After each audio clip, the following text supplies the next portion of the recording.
On to our weekly feature, Smart Farms, and value addition is one aspect that farmers can use to cushion themselves against losses during a bumper harvest. Tonight, we show you how the practice of sun-drying tomatoes is once again taking root in some counties in the Rift Valley, saving farmers from potential losses during a glut. On Smart Farm this week, here's our very own Dennis Otieno.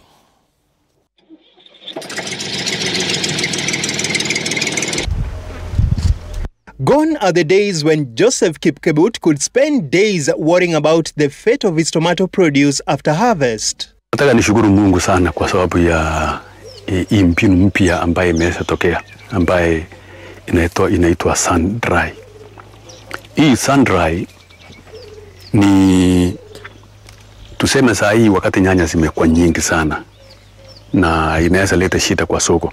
Hii nyanya zinaweza katwa na sikaushwe, halafu si iwekwe kwa packages na inaweza wekwa kwa muda ili baadaye wakati soko imeimprove inapata kuuzwa.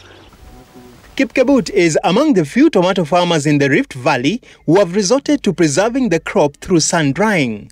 Having cultivated tomatoes for close to a decade now, Kipkebut laments on the ups and downs of his venture. Kuna sanduku la nyanya ambaye inakuanga ya kilo 64 ama 64 kilos. Hiyo wakati inakuanga na bei mzuri tunaiuza kwa shilingi 3,000. Lakini wakati mwingine wakati unakuta zimekuwa nyingi sana kwa soko, unaweza kuta kwamba hiyo inatoka na shilingi 500.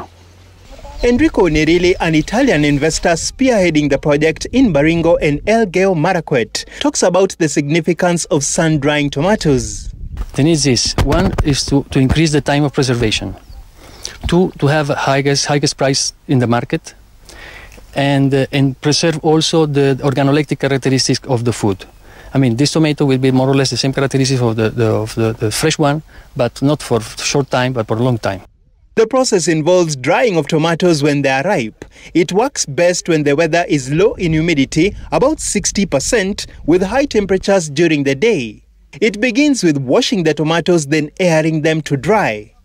They are then cut into halves and salted.